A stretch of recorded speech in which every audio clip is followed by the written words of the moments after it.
बढ़ते petrol diesel और किसान के मुद्दे पर यानी विभिन्न मुद्दों को लेकर आज ललन यादव जी जो पूर्व प्रत्याशी रहे हैं सुल्तानगंज विधानसभा से और पूर्व प्रदेश अध्यक्ष रहे हैं युवा से कांग्रेस के, हमारे साथ बात करने के लिए मौजूद हैं। आज उन्होंने प्रेस कॉन्फ्रेंस की है। क्या ये सरकार को निकम्मी सरकार आप कहने जा रहे हैं? निकम्मी सरकार हम नहीं कहते हैं। कांग्रेस पार्टी या महागठबंधन के जितने साथी हैं हम लोग आरोप प्रत्यारोप नहीं करते। जनता का जो डिमांड है उसके अनुसार हम लोग काम करते हैं, क्योंकि पब्लिक का मैंडेट विपक्ष का मुझे देश के स्तर पर और राज्य के स्तर पर मुझे मिला है। तो किसान बिल जो है वो किसान विरोधी है और ये बताना ज़रूरी है किसान भाइयों को और आम पब्लिक को किसान विरोधी कैसे है।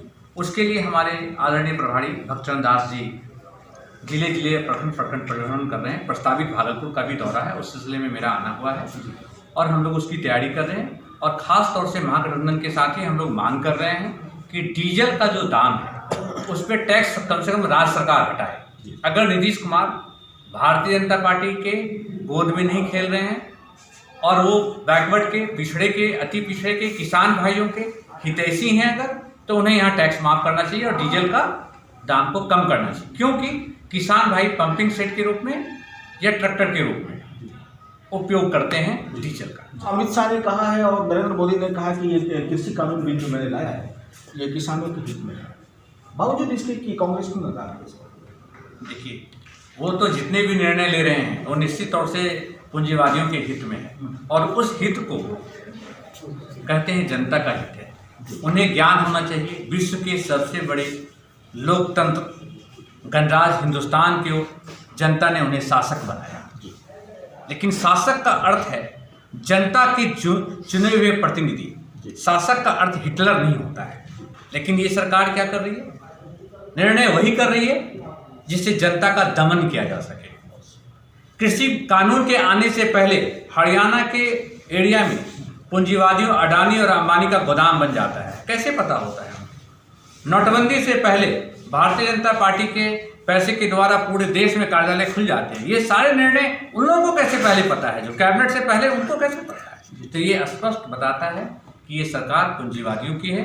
गरीबों की लाश पर, किसानों की लाश पे ये राजनीति करती है और इस पर इसके लिए हम लोग इसका विरोध कर रहे हैं। नरेंद्र मोदी कल कह रहे थे कि पौंडीचेरी भी कांग्रेस के हाथ से चला गया, क्योंकि विश्वास होता जा रहा है कांग्रेस पार्टी जनता का, सारे स्टेट में सफाया होने जा रहा है। देखिए, सफाया नहीं सफाया ये तो जनता का अधिकार है, लेकिन आपको मैं बता दूं पांडिचेरी में निश्चित तौर से कांग्रेस की हुकूमत गई है। उसका रीजन है कि 2 विधायकों ने इस्तीफा दिया अन्य कारणों से। उनकी व्यक्तिगत तौर से उनका फिजिकल अलाउ नहीं कर रहा था, वो काम नहीं कर सक रहे थे जनता के लिए, तो उन्होंने कांग्रेस हाईकमान को संदेश दिया कि मेरी सेवा अब एडवाइजर के रूप में लिया जाए और वो शारीरिक रूप से अक्षम थे तो इस्तीफा दिए तो सरकार गई। लेकिन भारतीय जनता पार्टी क्या कर रही है? यहाँ जो भागलपुर सिल्क सिटी के रूप में विख्यात है, आज नीतीश कुमार जैसे जो फर्स्ट, निश्चित तौर से नीतीश कुमार की जब फर्स्ट सरकार आई थी हम लोगों ने भी जिंदाबाद किया।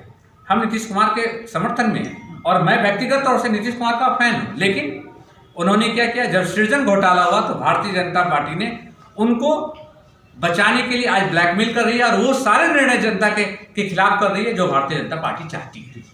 ललन जी क्या कहेंगे? पेट्रोल का दाम 100 रुपये हो गया, इस पर क्या कहना चाहेंगे?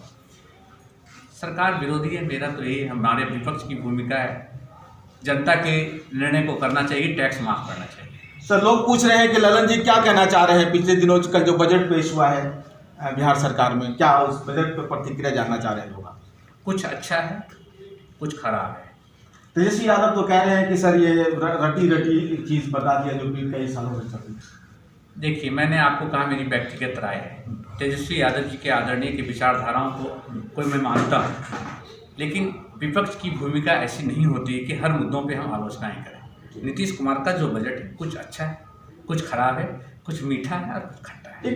पिछले दिनों राजद का एक कार्यालय का उद्घाटन था, उसमें ये बात छन की आ रही थी कि कांग्रेस को 70 सीट दिया गया, अगर उससे कम होता तो हम लोग आज बहुमत में होती सरकार बनते, मतलब फुल बहुमत में होती राजद। क्या कहना चाहेंगे?